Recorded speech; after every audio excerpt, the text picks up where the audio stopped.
Welcome. So in this video, I'm going to show you a couple of tips and tools that are really useful in Adobe InDesign for putting together a portfolio of work. So starting off with my InDesign open, over here on the left, I'm going to click Create New. Now what I want to make is a portrait booklet with, meaning portrait orientation, with either like 8.5 by 11 or a 5.5 by 8.5 size to each page. So in order to do that, I'm going to first go over to print. You can choose letter, which would obviously be your 8.5 by 11. Keep it in portrait orientation, or you could type in the 5.5 by 8.5 over here if you wanted to do a smaller booklet. And the reason being is that if we do 8.5 by 11, we can fit that on it. We can print that on an 11 by 17 and fold it in half to make a printed out booklet. And the same is true for 5.5 by 11 by printing it on an 8.5 by 11. So I'm just going to stick with 8.5 by 11. So I'll go ahead and set it to letter. I'll set it to like 3 pages. And I'm going to check the little box that says facing pages. I can also set up my margins right now. I like to go a little bit, you can go a little bit tighter with your margins if you want to. But you do want to be mindful that most printers won't print right to the edge of your paper, so you don't want to put any real content much further than that. So I'll go ahead and click Create. All right, and so the first thing I would do is I would open up the panel called Pages. If you go to Window at the top, make sure you have the Pages panel open. That's this thing over here on the right. You can see I have my multiple pages, and I can also kind of navigate between them by double-clicking. So that'll be really useful just to kind of keep track of your overall design of your booklet. The other thing that I just want to point out is I'm in Essentials. So up here on the top right, there's a drop-down list of, basically these are like different, kind of menus that you can have open. So I like to work in Essentials. You'll see the bar up at the top is, that might be different for you on occasion. So that would be why. So if you want to be able to follow closely, just put it in Essentials there. All right, so the first thing I'm going to do is to make a portfolio is to make a cover page. And you can do anything you want. You can add graphic as a background. You can make your own special graphic with your own information and text. Or you can do that in like Photoshop and Illustrator and whatever you want and bring it in as an image. Or what I'm going to do is just make kind of a simple layout of information right in InDesign. So to do that, I'll go over to the Type tool. You can also get there by hitting T on the keyboard. That's the shortcut. And I'll click and drag to make a text box. And I'm going to type in my name. Okay.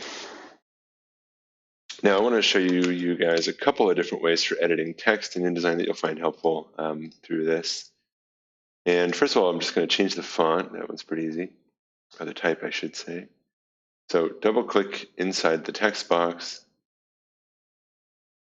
to switch into the text tool, highlight the text, and then from the drop-down, you can choose any font you want. Or you can also search a font if you just start typing. So I like to use this font called Source Sans.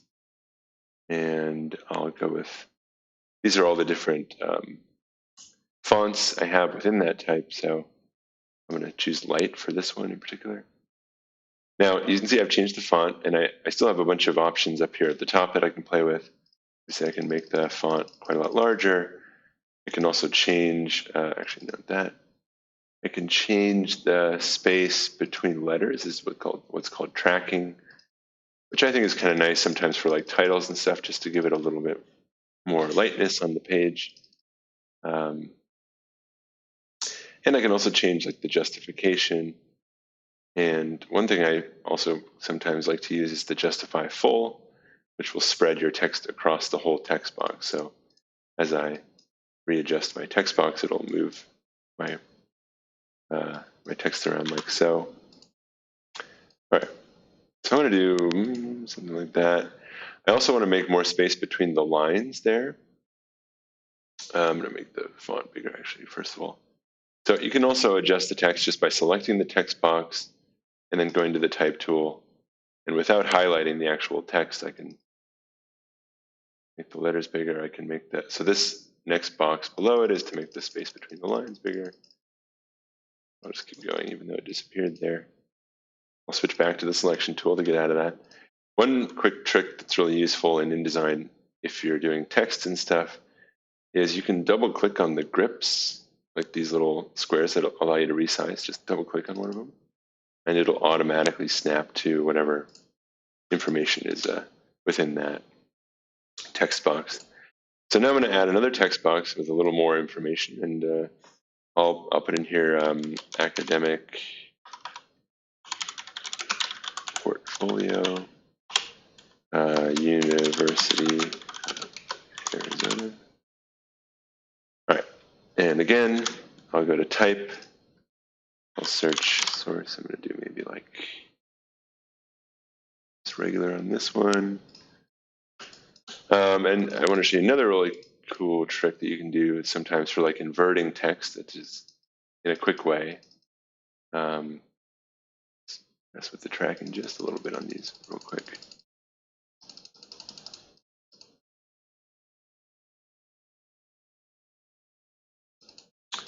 All right. So one thing that's kind of useful, if you wanted to say invert this text, in other words, I'm going to make the letters themselves white, and I'm going to make a little black bar or background color behind to show those letters as like a against a background. So to do that, I'm going to use the paragraph tool. So if you don't see this panel open, the one that I have here that says paragraph, go to Window and type in paragraph. And once you have that window open, you click the three bars on the right-hand side, and you click where it says paragraph rules. And I'm going to click rule on, and where it says weight, I'm going to start to turn that up, and you can see basically what it'll do is it'll make a line however thick I want, sort of through my text. And I'll leave the type obviously as solid, and under color, instead of choosing text color, because we want to change that, remember, I'm going to choose black, and I can also tone this down here with my tint, so I'll make it like 60 or something. So there we go. So we've made like a kind of bar, and that'll follow our text wherever we go. So if I made another line, for example, expand that, it would make the bar for me and stuff. And so now I want to go back and edit the color of my text. And to do that, I'll go and select the font. I'm on over here in the swatches panel. Again, you can get to that by going Window, Color, Swatches. I'll change it to paper or white. And so now it looks like sort of a invert of the background color. And I'm just going to add one more little bit of information here, which is the date of the portfolio. So I'll do source on that one as well. Just regular, maybe I'll do bold actually. And I'll crank that up. Should probably keep it the same size as these. So 17. All right. 17. Space it out just a little bit. And so I'm actually going to change my name and this to be like a gray as well, so it matches that bar that I've just added. And to do that, I'll just select both of them by holding Shift. So I'll click on each, and I'll go to the swatches panel. Make sure I click on the T, so I'm editing the color of the letters and not the color of the box. And then I can, if I'm in black, I can sort of adjust the tint, make it like gray. I want to. All right. Cool. And I'm gonna want to make sure this is evenly spaced. I'm gonna make this a little lighter since I made my other words a little lighter. All right. And another thing that I find really useful in InDesign is to work in what's called overprint preview. If you go to view at the top, you can click overprint preview, and that'll allow you to see your layouts without the blue outlines and stuff like that. So I kind of want these 3 lines to be evenly spaced and them to be kind of a underscore to my name there. And I can scale the whole thing up a little. I'm gonna make this still a little bigger actually.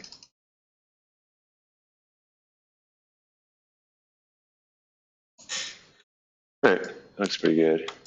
So I'll keep it left justified. I don't know, could go center too, honestly. I think it looks better with the font. All right. Turn this down a little, that's a little too much. All right. So just some quick tips on ways of editing text in InDesign that can really help you start to put together more than just some information on a page, but actually a kind of graphic. And so from there, I'm going to go ahead and make some other elements of my portfolio, like page numbers and kind of a layout that I can follow. What I want to do is give myself sort of a template or a layout that I can follow on each page and have the information be consistent in each of those pages. So to do that, there's a really useful tool in InDesign called a master spread. In the Pages panel up at the top here where it says master, I'll double click on that. And so you can see down below where each of these pages is in my document, they all have a little A. So a master is like a template file, or sorry, like a template page that can be applied to any page in my document.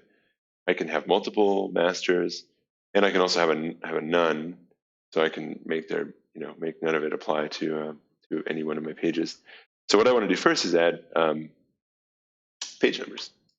So I'm going to make a text box. I'm going to just type in page space, and then instead of typing in the page, I can use a little tool. In InDesign, I'll go to type, inserts, special character, markers, current page number. And so what that'll do is it'll just, depending on the page that I apply it to, it'll say the number of that page. So I don't have to go through and number every one of my pages. I don't have to change them if I decide to change the order of my document. And then I'll also make sure that's the same kind of font that I'm doing with the rest of the document, so I'm consistent. I'm also going to, if I go to type, so you can left and right justify, center justify with these buttons, and for whatever reason, if I go to the selection tool when I have a text box selected, I can also, with these buttons here, align the text to the top, center, or bottom of the text box. So I'm going to go bottom, because I want it to be in the bottom left corner. And then I'll just make a copy of that. I'm just dragging and holding Alt on the keyboard. I'll put that in the opposite corner and go to my type tool and right justify. All right. And you could also add some other information about, what's on each page, for example.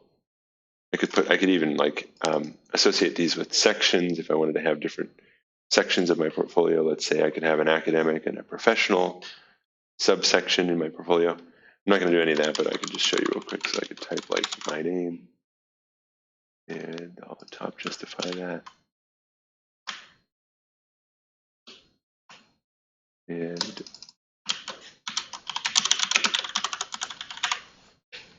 this is kind of a reference.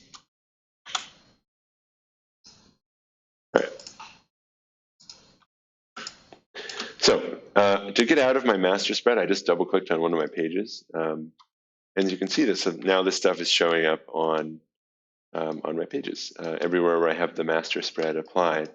Now, I obviously don't really want it on my cover page, right? So again, what I would do there is just drag, to apply a different master to it, I'll drag the none master onto it, and then it just starts with none. Now, I'm also starting on page 2, which is not what I really want, with this next page after my cover. So what I'll do is in my Pages panel, I'll right-click on that page, go to Numbering and Section Options, and I'll click Start Page Numbering at 1. Okay. Click OK. Oops, that kind of screwed me up there.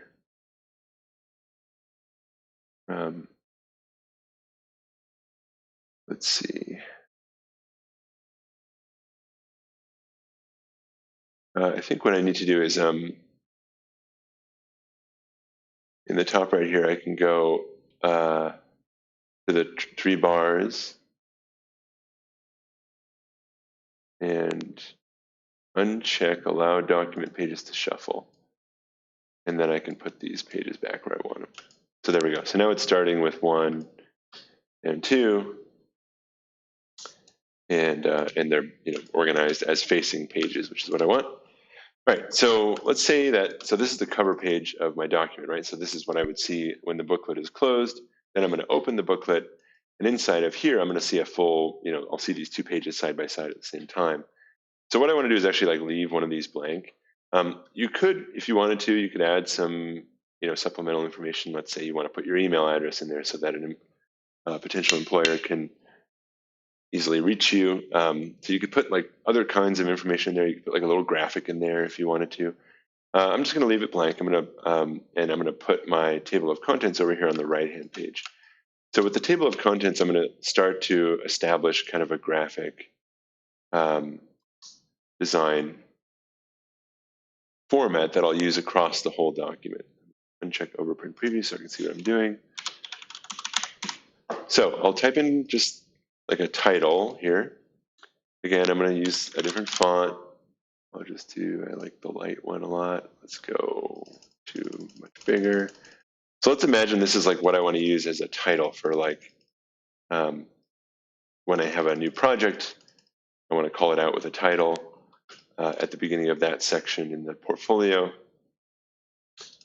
Double click that to make, and I will make this even bigger.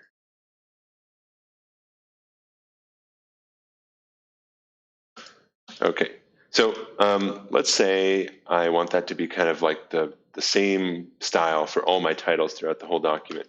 What I can do is actually make what's called a character style. And instead of, if I wanted to say change this once I'm done laying everything out, and I decide I don't like something about these titles, I can, instead of changing each one individually, I can change them all in the document by changing the style. So to open up the style panel, I'll go to Window. I think it's under Styles, and I'll go to Character Styles. And that'll open this panel down here, Character Styles. And I'll click the little New button to make a new one. Actually, I'll select this first, and then I'll click New. So it's automatically, copied the settings, I think, from that one I had selected. Yeah, so that's great. I'm going to rename it Titles. And in here, I can change all the same kind of settings that I would change just in a single text box. So I could do, different font if I wanted to make this somewhat. What's going on here? I wanted to make it heavier or something like that if I wanted to change it to a. So you can see it changed my font there. Because I can't search for the font in the same way, which is unfortunate, but I can just go down. Yeah, for some reason this font is installed in a weird way. So there we go, light. Okay, and so I can change to whichever style I want. I can change the leading and tracking, just like I was doing before. I can change the color. So if I wanted to go to a tint, like so, I could do that. And what's nice about that, like I said, is as I continue making more pages in my document, oops, and let's say I made so let's say I'm just skipping ahead really quick, but I'm just going to say project 1. Let me actually give it a real name. Performing Arts Center. So I'll just type that into my text box, and then rather than having to change it each time, I can just click on the style that I want, and boom, I've applied that style to my text box. And again, anytime I change anything with that, it'll change them all throughout the document, which is really great. Okay, so just to illustrate what styles are, so I'm going to go ahead and fill in some other made-up mumbo-jumbo about some projects that I'm going to put in here. So I'll say performing parts. Now you can put whatever kind of information you want in here. I'm going to put them on none here. And I'll quickly give this some design here.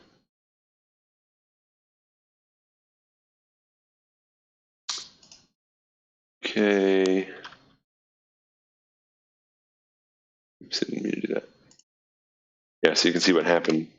I changed to overprint and made an outline around my box. It's not what I want. So I'm going to click the none there. Make sure I click the little T before I start changing stuff with my color. Okay. Did I change this one too? I thought I did.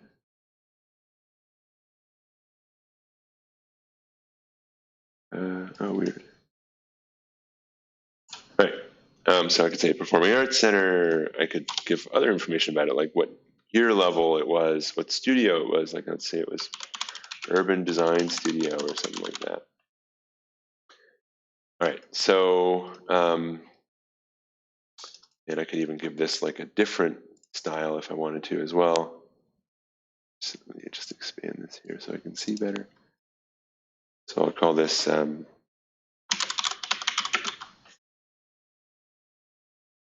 I'll call this subtitle 1. Oops. Messed that up.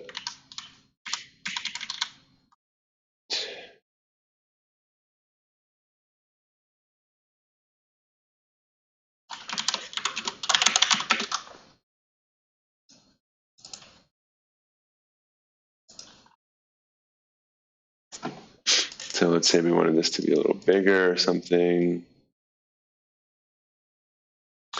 And we wanted the other one to be a little lighter somehow.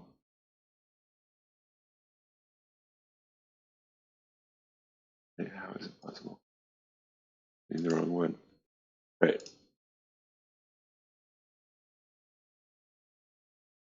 So now I've made these two items a different style within the same text box. So if I were to change this one to extra light, you can see that it makes those distinct. All right, and then I'll do one just for like page numbers. I'll call this 03. And so this one I'll make like bold maybe. Crank it up.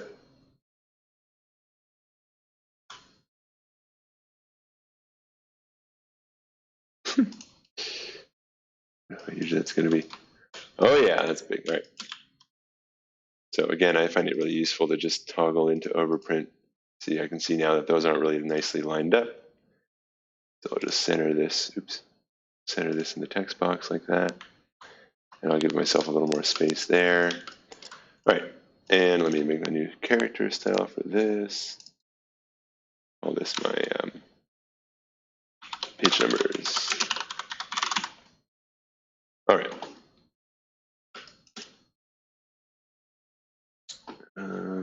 So copy paste.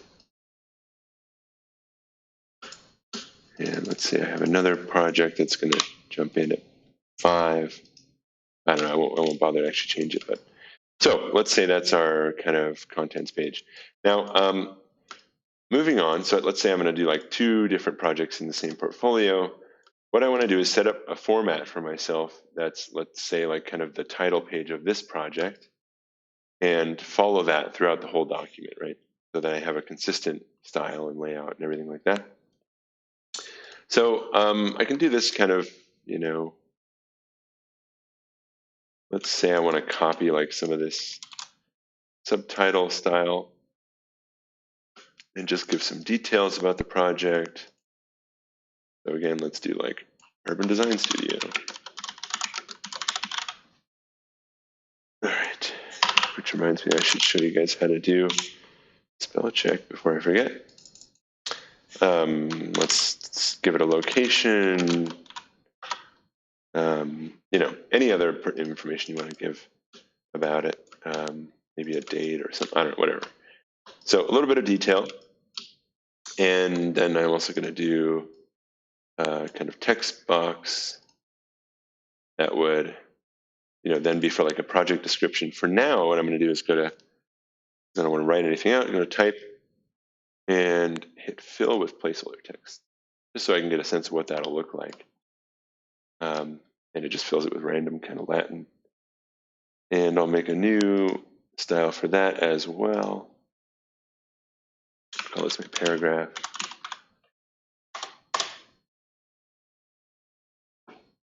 And maybe I make that one a little smaller or something. Okay.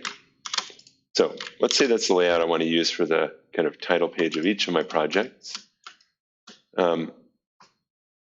So what I'm going to do is actually make some guides, and I will copy them onto my master spread. And that will allow me to, or it'll place those guides on every page of my document, and it'll allow me to line things up exactly the same each time. I'll go to I'll go to View, over Print Preview. I'm going to make a guide. You just drag down from the ruler, and it'll make a little line there, those cyan lines. If you don't see the ruler, you can get at it just by hitting Control R. Right, and I'll just do a top line for each of these.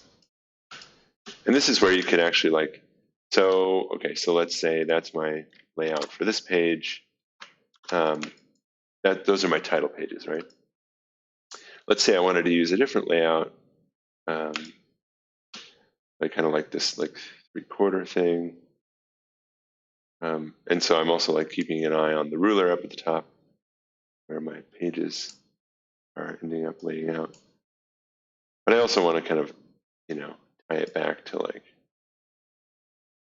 where things are placed on the facing page. So then I can actually click and drag and select all those guides that I just created. I'll go to Edit, Copy, go to my master spread, paste. I don't think it's quite as easy to do it on the opposite spread. Yeah, it's not going to let me do it. And it looks like you can actually copy multiple, so be mindful of that. But I'll just do it on the opposite side here. Actually, before I do that, yeah, by the way, if you ever want to delete these, you just click to select it and then hit delete. On the other side, I'm going to copy these guides.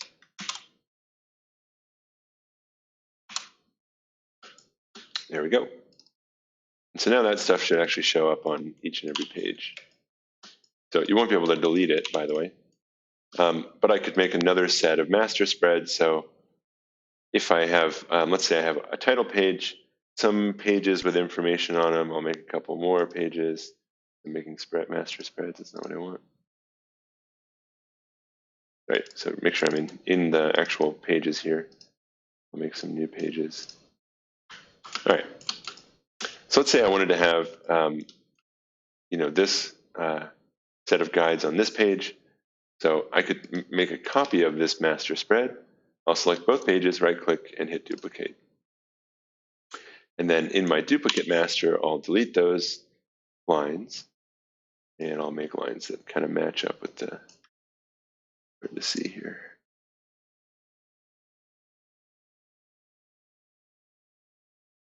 Match up with what's going on the other side. All right, so that's 2.5. I'll be there. And then that's 3. So I would be there. So they're kind of mirrored. All right, cool. And so again, then if I wanted to apply that other set of guides to these pages, I would just drag them down. So it says B in the top left corner. Now, real quick, before I forget, I want to just point out how to make sure that you spell check your documents, especially if you're going to be writing a lot of text like this. The easy way to do it is just to hit Control I on the keyboard. And without any text box selected, if you want to just do one text box in particular, you can select it first and then hit Control I. And it's just like, any other Microsoft. Oh, so I actually spelled academic. Nice. And yeah, for whatever reason, I'm in European or British spelling. Anyway, and it's going to give me all the Latin words for spelling. All right, anyway, so I'm done. But just so you know, very, very good practice. Make sure you spell check. It's just important for keeping a professional looking portfolio. And so now I'm going to throw in some images here. And I just want to revisit how to place things when you're dragging them in or placing them. So what I did there was I just dragged it in from my file browser. You can also go to File, Place. Where is it? Place. Or you can hit Control-D. That's the hotkey. So I can drag in stuff. The easy way is just to click on the document somewhere, and it'll automatically size your image. And that way you kind of know, you have a good sense of what the resolution of that image is and how large or small it should be. What you don't want to do is size an image much larger than its resolution is going to really allow for, because then it'll end up looking pixelated, right? So one way to know whether that's happening is if I select an image, and I'll go to the info panel here. And again, remember, you can like expand or contract these panels just by double clicking on the title there. So if I double click to expand it all the way, it's going to tell me actual PPI, that's the PPI of the image, or the pixels per inch of the image, and the effective PPI, in other words, how many pixels it is on my page. And if I were to scale this up, now you can see the effective PPI has gone down, right? The resolution, the pixels in my image have been spread over a larger area, so the resolution is effectively lower. And the larger I do that, the more and more I do that, that's going to make my image look pixelated. So if I go to overprint preview, it actually doesn't look too bad at that point, but you really want to stay above, honestly, you want to stay above 150 for resolution at least. Okay, so another quick trick that you'll find useful if I had a bunch of images that are in a series, I can select multiples at the same time. So let me show you how to do that. I'll go to File, Place. I'll go to this folder where I got my images. So I'll select all at the same time just by holding Shift, or you can also hold Control and click on multiple. I'll click Open. So now it's going to let me place each one at a time like that. But let's say I didn't want to do that. I'll go back. I can hold Control Shift on the keyboard. You'll see my mouse has changed to a little grid, and I can lay out as many as 9 images all at once. And these are all, actually that one is slightly different size because it has this section to the right that's bigger. But anyway, so the other thing about laying out images is, again, I can snap the cropping boundary to the image just by double clicking on the grips. So I'll do that. And that should allow me to resize this because I want it to be same scale as the rest. No, that's not it. Oh, did I not double click? Oh, I see. I have to. Yeah, this image is a little different.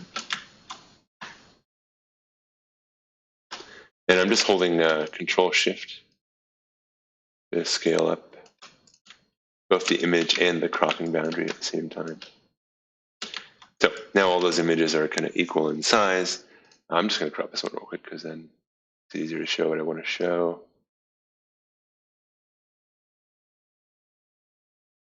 Okay, so now they're all pretty much the same size.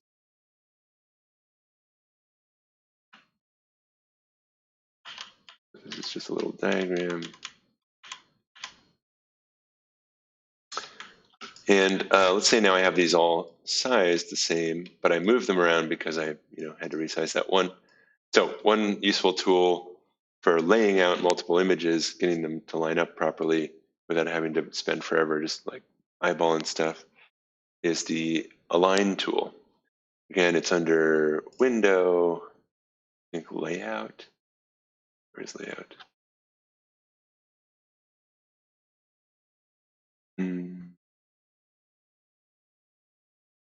Where is it?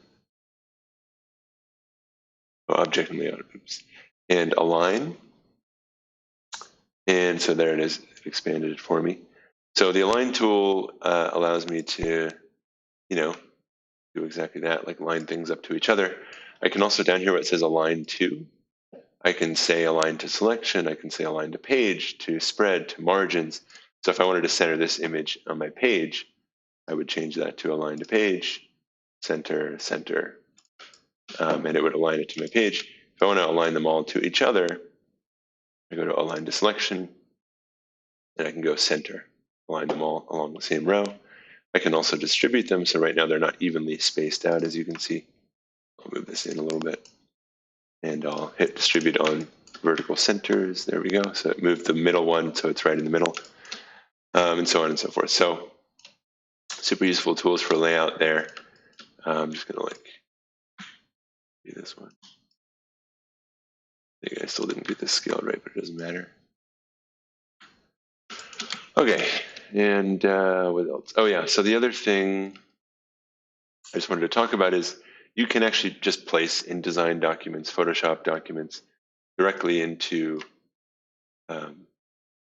InDesign. So I'll drag in another image here, and this is a Photoshop document. Now you can see it's pretty large. So again, Control Shift. Also holding Alt to scale around the center. Oops, I flipped it somehow. All right. And what's nice about that is I don't have to export every time from Photoshop to like a JPEG. I can just save this image again. And I'm sorry, I can just save the Photoshop document and it'll update automatically in InDesign. See what that looks like. Oh, it's just taking a second to load there. All right, cool. So the other thing I wanted to point out with this is that, and hopefully you guys kind of are aware of this by now, but every image you place in InDesign is actually not in your InDesign file, it's linked, right? So when I select this image, there's a panel over here that's called links. It can be found under window links. And that shows me the file. It also shows me where it's saved. It allows me to update it if I were to open this file in Photoshop and make a change. It would give me a little icon down there that shows that it's not updated. And importantly, if I ever want to open this document again and export to PDF again, I need to be able to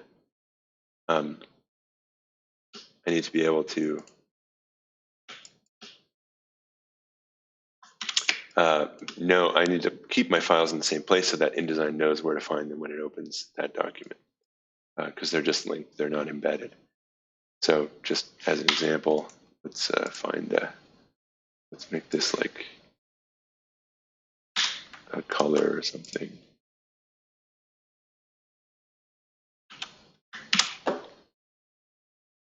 So I just saved the Photoshop file. Back over here, you can see a little caution sign appeared.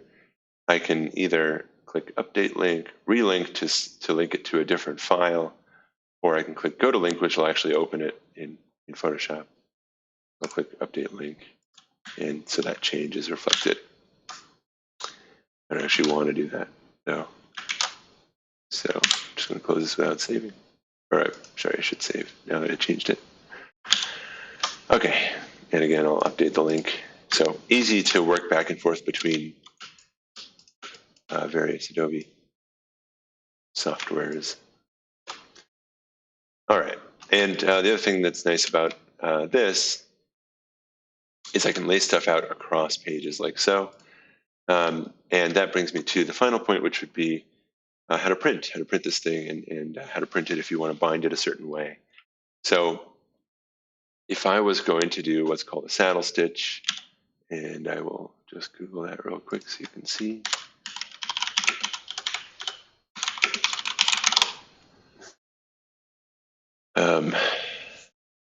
So a saddle stitch is, there's a good image of it.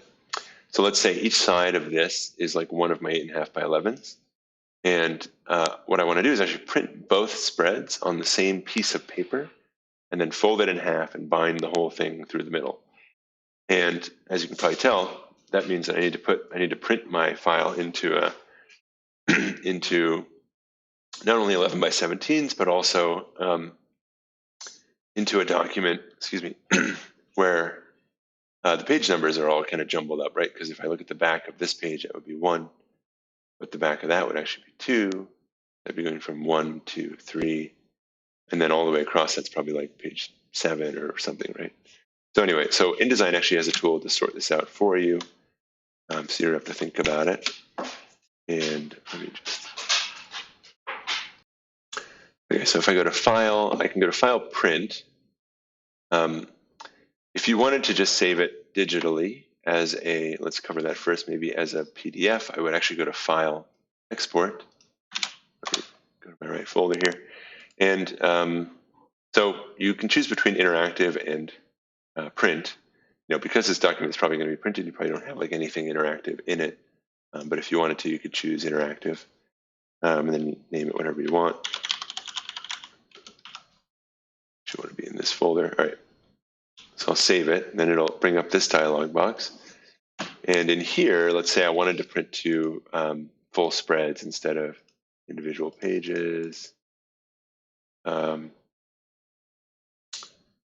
think I can do under layout, 2 up continuous, and I'll just click, because I don't have a preview option in here, but I'll just click export,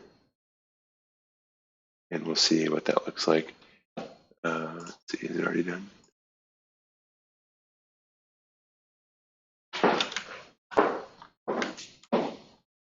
All right, so that printed them separate. If I go to File, perhaps I need to actually print it. Or, sorry. Can I change the page size? Oh, here we go. Sorry. It's right here. Spreads. Just click spreads instead of pages. And let's hit export and see what that gives us. Oh, that messes up. Oh yeah, so when you print nowadays, there's this little loading bar up at the top, or when you export, there's a little loading bar. So you got to wait for that to be done before it actually shows up. Well, as it's doing that, I'm going to just click Save out of that folder. Oh. Save.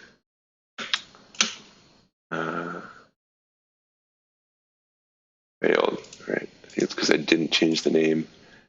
Let's try one more time. Call it Portfolio 2 this time. So, spreads, export. There we go. It's done. And that's what I wanted. So now I have each of my facing pages is together on a single spread, right? So if you were going to send this as a PDF to somebody, by email or something, this is probably how you'd want to export it, right? If you're going to upload this to D2L for an assignment in a class, you'd probably want to do it this way too. So just pointing that out. So that's what you want to do is for a digital copy. And so again, going back to the stitching version, if I go to File, instead of hitting Export, I'm actually going to hit Print Booklet instead of Print. And in here, so under Booklet Type, I can choose the kind of stitching I want. I'm looking for a saddle stitch. I could also do consecutive. So saddle stitch. And if I go to Preview, what's nice about this is it'll show you if you're messing things up somehow. So it's going to show you like that's page 1 actually, but page 1 and page 6, for example, are actually going to print on the same spread, 5 and 2, and so on and so forth. That's InDesign figuring out the right order of the pages. But it's also giving me a warning that my page size is not correctly set. So this is where if we go to Print Settings, under Setup, now we would choose Tabloid. So 11 by 17. Right, because 2 and 8.5 by 11s can fit on an 11 by 17. I'll click OK. Looks like I need to change it to landscape. There we go. And then I can click print. And it's still going to print to to a PDF for now because I don't have a printer with this machine, but all right, so I'll let that go for a minute. And so this is now in the weird order, right? Page 1, page 6 that we would need to print if we wanted to bind it in that way. Okay.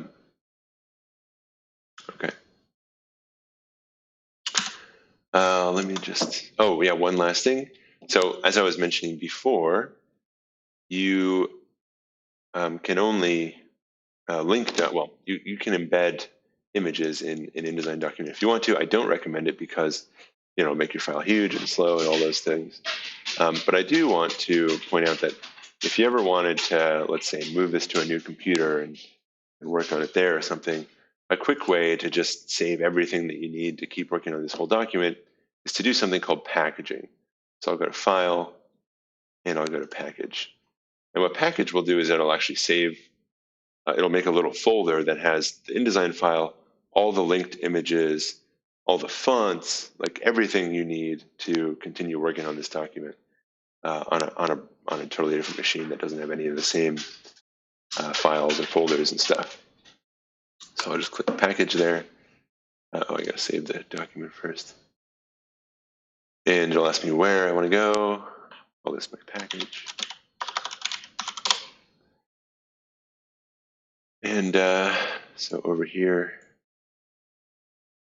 in there, you can see it's got the InDesign file. It's actually got the IDML, which is what you would use for backwards compatibility. It even exported a PDF for us with the print settings that we had in there. And all the links are also in this folder for us.